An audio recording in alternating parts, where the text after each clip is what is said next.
Hi friends, ಎಲ್ಲರೂ ಹೇಗಿದ್ದೀರಾ? ಎಲ್ಲರೂ ಚೆನ್ನಾಗಿದ್ದೀರಾ ಅಂತ ಅಂದ್ಕೊಂಡಿದ್ದೀನಿ. ಫ್ರೆಂಡ್ಸ್, ನಾನಿವತ್ತು ಉತ್ತರ ಕರ್ನಾಟಕದ ಸ್ಪೆಷಲ್ಲಾಗಿ ಕಟ್ಟಿನ ಸಾಂಬಾರು ಮಾಡಿ ತೋರಿಸ್ತಾ ಇದ್ದೀನಿ. ತುಂಬಾ ಚೆನ್ನಾಗಿರುತ್ತೆ, ಟೇಸ್ಟಿಯಾಗಿರುತ್ತೆ. ನಾವು ಮನೆಯಲ್ಲಿ ಹೋಳಿಗೆ ಹಾಗೆಯೇ ಕಡುಬು ಮಾಡ್ಕೊಳ್ಬೇಕಾದ್ರೆ ಕಟ್ಟನ್ನೆಲ್ಲ ನಾವು ಬಸ್ಕೊಂಡಿರ್ತೀವಲ್ಲ, ಅದರಲ್ಲೇ ನಾವು ಸಾಂಬಾರನ್ನ ಮಾಡ್ಕೊಳ್ಬೋದು. ತುಂಬ ಚೆನ್ನಾಗಿ ಟೇಸ್ಟ್ ಆಗುತ್ತೆ. ಇದು ಹೇಗೆ ಮಾಡೋದು ಅಂತ ನೋಡ್ಕೊಂಡು ಬರೋಣ ಬನ್ನಿ. ತುಂಬಾ ಈಸಿಯಾಗಿ ನಾವು ಕಟ್ಟಿನ ಸಾಂಬಾರನ್ನ ಮಾಡ್ಕೊಳ್ಬೋದು. ಟೇಸ್ಟಿಯಾಗಿ ಕೂಡ ಇರುತ್ತೆ.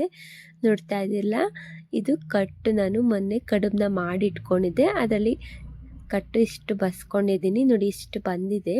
ನೋಡ್ಬೋದು ಈಗ ನೀವು. ನಾನು ಕಡುಬು ಮಾಡ್ಕೊಳ್ಬೇಕಾದ್ರೆ ಕಟ್ಟನ್ನೆಲ್ಲ ಈ ರೀತಿಯಾಗಿ ಬಸ್ಕೊಂಡಿದ್ದೆ, ಕುದಿಯೋಕೆ ಇಟ್ಕೊಂಡಿದ್ದೆ ನೋಡಿ. ನಾವು ಕುದಿಯೋಕೆ ಇಟ್ಕೊಂಡ್ರೆ ನಮಗೆ ಕಟ್ಟು ಇಷ್ಟು ಬರುತ್ತೆ. ನಾವು ಡೈರೆಕ್ಟಾಗಿ ಕುಕ್ಕರ್ ಒಳಗೆ ಹಾಕ್ಕೊಂಡ್ರೆ ಕಟ್ಟು ಇಷ್ಟು ಬರೋದಿಲ್ಲ. ಇವಾಗ ನೋಡಿ ನಾನು ಮಾಡಿ ತೋರಿಸ್ತೀನಿ ಇದರಲ್ಲಿ ಸಾಂಬಾರು ಹೇಗೆ ಮಾಡೋದು ಅಂತ. ಫಸ್ಟಿಗೆ ನಾನು ಗ್ಯಾಸ್ ಮೇಲೆ ಸಾಂಬಾರು ಮಾಡ್ಕೊಳ್ಳೋದಕ್ಕೆ ನಾನು ಒಂದು ಗುಂಡಿನ ಇಟ್ಕೊಂಡಿದ್ದೀನಿ. ಸ್ವಲ್ಪ ನೀರೆಲ್ಲ ಹೋಗಲಿ. ಆಮೇಲೆ ನೋಡಿ ನೀರು ಹೋಗಿದೆ. ನಾನೀಗ 1-2 ಸ್ಪೂನಷ್ಟು ಎಣ್ಣೆನ ಹಾಕಿಟ್ಕೊಂಡಿದ್ದೀನಿ. ಈಗ ಇನ್ನೇನು ಕಾಯ್ತಾ ಇದೆ, ಇನ್ನೂ ಸ್ವಲ್ಪ ಕಾಯಬೇಕಾಗಿದೆ. ಇವಾಗ ನೋಡಿ ನಾನು ಸಾಸಿವೆ ಮತ್ತು ಜೀರಿಗೆನ ಹಾಕ್ಕೊಂಡಿದ್ದೀನಿ, ಚಟಪಟ ಅಂತ ಇದೆ. ಹಾಗೆಯೇ 1-2 ಬೆಳ್ಳುಳ್ಳಿನ ಜಜ್ಜಿಟ್ಕೊಂಡಿದ್ದೆ, ಅದನ್ನು ಕೂಡ ಒಗ್ಗರಣೆ ಒಳಗೆ ಹಾಕ್ಕೊಳ್ತಾ ಇದ್ದೀನಿ. ನಂತರ ಇವಾಗ ಒಂದು ಸ್ವಲ್ಪ ಕರಿಬೇವಿನ ಸೊಪ್ಪನ್ನು ಕೂಡ ಸೇರಿಸ್ಕೊಳ್ತೀನಿ. 1-2 ನಿಮಿಷ ಹಾಗೆಯೇ ಬಿಟ್ಕೊಳ್ತೀನಿ. ಆಮೇಲೆ ನೋಡಿ ಸ್ವಲ್ಪ ಇದಕ್ಕೆ ನಾವು ಇಂಗನ್ನು ಹಾಕ್ಕೊಳ್ಬೇಕಾಗುತ್ತೆ. ಆಮೇಲೆ ಸ್ವಲ್ಪ ಒಂದು ಈರುಳ್ಳಿನ ಉದ್ದುದ್ದಕ್ಕೆ ಹೆಚ್ಚಿಟ್ಕೊಂಡಿದ್ದೆ, ಅದನ್ನು ಕೂಡ ಸೇರಿಸ್ಕೊಳ್ತಾ ಇದ್ದೀನಿ ಒಗ್ಗರಣೆ ಒಳಗೆ. 1-2 ನಿಮಿಷ ಇದನ್ನು ಮಿಕ್ಸ್ ಮಾಡ್ಕೊಳ್ಳೋಣ. ನೋಡಿ ಈ ರೀತಿಯಾಗಿ ನಾನು ಮಿಕ್ಸ್ ಮಾಡ್ಕೊಳ್ತೀನಿ. ಇದೆಲ್ಲ ಸ್ವಲ್ಪ ಫ್ರೈ ಆಗಲಿ, ತುಂಬಾ ಟೇಸ್ಟಿಯಾಗಿರುತ್ತೆ. ನಂತರ ಇವಾಗ ನಾನು ಒಂದು 4 ಟೊಮೆಟೊ ಹಣ್ಣನ್ನ ಕಟ್ ಮಾಡಿ ಇಟ್ಕೊಂಡಿದ್ದೀನಿ. 4 ಆದರೆ ಸಾಕು. ಆಮೇಲೆ ಸ್ವಲ್ಪ ಹುಣಸೆಹಣ್ಣು ರಸನೂ ನಾನು ಹಾಕ್ಕೊಳ್ತೀನಿ ಇದಕ್ಕೆ. ಇವಾಗ ಬೇಗ ಇದು ಸಾಫ್ಟಾಗಿ ಬೇಯ್ಕೊಳ್ಳಿ ಅಂತ ನಾನು ಟೊಮೆಟೊ ಹಣ್ಣಿಗೆ ಒಂದು ಸ್ವಲ್ಪ ಅಂದರೆ 1-2 ಸ್ಪೂನಷ್ಟು ನಾನು ಅರಿಶಿನ ಪುಡಿನ ಸೇರಿಸ್ಕೊಳ್ತೀನಿ. ನಂತರ ಇದಕ್ಕೆ ಸ್ವಲ್ಪ ಉಪ್ಪನ್ನು ಕೂಡ ಸೇರಿಸ್ಕೊಳ್ತೀನಿ. ಎರಡು ನಾವು ಅರಿಶಿನ ಪುಡಿ ಉಪ್ಪನ್ನು ಸೇರಿಸ್ಕೊಂಡು ಈ ರೀತಿಯಾಗಿ ನಾವು ಬೇಗನೆ ನಾವು ಹಾಕ್ಕೊಂಡ್ರೆ ಫ್ರೈ ಮಾಡ್ಕೊಳ್ಬೋದು. ಸಾಫ್ಟಾಗಿ ಆಗುತ್ತೆ ಇದು ಟೊಮೆಟೊ ಹಣ್ಣು. ನೋಡ್ತಾ ಇದ್ದಿಲ್ಲ, 1-2 ನಿಮಿಷ ಬಿಟ್ಕೊಂಡಿದ್ದೀನಿ. ನಂತರ ಇವಾಗ ಇದಕ್ಕೆ ನಾನು ಒಂದು ಸ್ವಲ್ಪ ಅಂದರೆ 1 ಸ್ಪೂನಷ್ಟು ಅಚ್ಚ ಖಾರದ ಪುಡಿನ ಸೇರಿಸ್ಕೊಳ್ತಾ ಇದ್ದೀನಿ. ಆಮೇಲೆ ನೋಡಿ 1-2-3 ಸ್ಪೂನಷ್ಟು ನಾನು ಸಾಂಬಾರು ಪೌಡರು ಅದನ್ನು ಕೂಡ ಸೇರಿಸ್ಕೊಳ್ತೀನಿ. ಟೇಸ್ಟಿಯಾಗಿ ಬರುತ್ತೆ. ಈಗ ಎರಡನ್ನೂ ನಾನು ಚೆನ್ನಾಗಿ ಸ್ವಲ್ಪ ಮಿಕ್ಸ್ ಮಾಡ್ಕೊಳ್ತೀನಿ. 1-2 ನಿಮಿಷ ಹಾಗೆಯೇ ಎಣ್ಣೆ ಒಳಗೇ ಎಲ್ಲ ಇದು ಫ್ರೈ ಆಗಬೇಕು.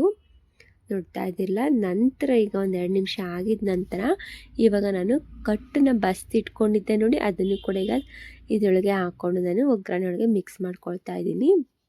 ಇವಾಗ ನೋಡಿಕೊಂಡು ನೀವು ಇದಕ್ಕೆ ಇನ್ನೂ ಸ್ವಲ್ಪ ನೀರು ಬೇಕಂದರೆ ನೀವು ಸೇರಿಸ್ಕೊಳ್ಬೋದು. ನಾವು ಖಾರದ ಪುಡಿ ಹಾಗೆಯೇ ಸಾಂಬಾರು ಪೌಡರ್ ಸೇರಿಸ್ಕೊಂಡಿದ್ದೀವಲ್ಲ, ಸ್ವಲ್ಪ ಗಟ್ಟಿ ಬರುತ್ತೆ ನೋಡಿ. ಇವಾಗ ಇದಕ್ಕೆ ಒಂದು ಅರ್ಧ ಬಟ್ಲಷ್ಟು ನಾನು ಹುಣಸೆ ಹಣ್ಣಿನ ರಸನ ತೆಗೆದಿಟ್ಕೊಂಡಿದ್ದೀನಿ, ಅದನ್ನು ಕೂಡ ಹಾಕ್ಕೊಳ್ತಾ ಇದ್ದೀನಿ. ಈಗ ಇನ್ನೊಂದು ಸ್ವಲ್ಪ ಅಷ್ಟು ನಾನು ನೀರನ್ನ ಸೇರಿಸ್ಕೊಳ್ತೀನಿ. ಜಾಸ್ತಿ ನೀರನ್ನ ಹಾಕ್ಕೊಳ್ಳೋದಿಲ್ಲ, ಇಷ್ಟಾದರೆ ನಮಗೆ ಸಾಕು. ಇಷ್ಟು ನೀರು ನಾನು ಯಾಕೆ ಹಾಕ್ಕೊಂಡಿದ್ದೀನಿ ಅಂತ ಅಂದರೆ, ಇವಾಗ ನೆಕ್ಸ್ಟಿಗೆ ನಾನು 1 ಸ್ಪೂನಷ್ಟು ನಾನು ಹೂರಣನ ತೆಗೆದಿಟ್ಕೊಂಡಿದ್ದೆ, ಅದನ್ನು ಕೂಡ ಸೇರಿಸ್ಕೊಳ್ತಾ ಇದ್ದೀನಿ.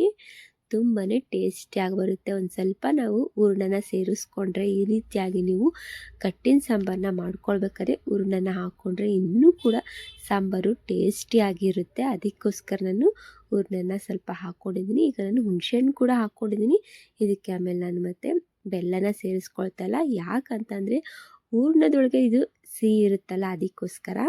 ಇವಾಗ ನೋಡಿ ಸ್ವಲ್ಪ ನಾನು ಒಂದು ಅರ್ಧ ಬಟ್ಲಷ್ಟು ಕೊಬ್ಬರಿನ ತುರಿದಿಟ್ಕೊಂಡಿದ್ದೆ, ಅದನ್ನು ಕೂಡ ಲಾಸ್ಟಿಗೆ ಹಾಕ್ಕೊಂಡು ಮಿಕ್ಸ್ ಮಾಡ್ಕೊಳ್ತೀನಿ.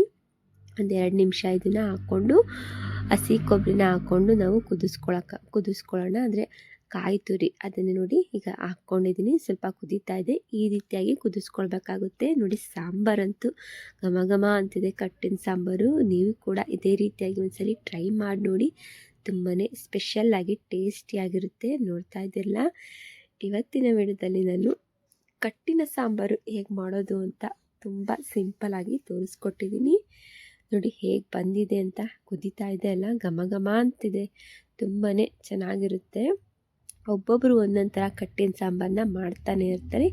ಈ ರೀತಿಯಾಗಿ ಒಂದ್ಸಲಿ ಟ್ರೈ ಮಾಡಿ ನೋಡಿ, ತುಂಬ ಟೇಸ್ಟಿಯಾಗಿರುತ್ತೆ. ನೋಡ್ತಾ ಇದ್ದಿಲ್ಲ, ಈಗ ನಾನು ಒಂದು ಬೌಲ್ಗೆ ಸಾಂಬಾರನ್ನ ನಾನು ಹಾಕಿಟ್ಟಿದ್ದೀನಿ. ನೋಡಿ ಹೇಗೆ ಬಂದಿದೆ ಅಂತ. ಸೂಪರ್ ಆದ ಕಟ್ಟಿನ ಸಾಂಬಾರು ಉತ್ತರ ಕರ್ನಾಟಕದ ಸ್ಪೆಷಲ್ಲಾಗಿ. Thank you for the watching. Okay, bye bye.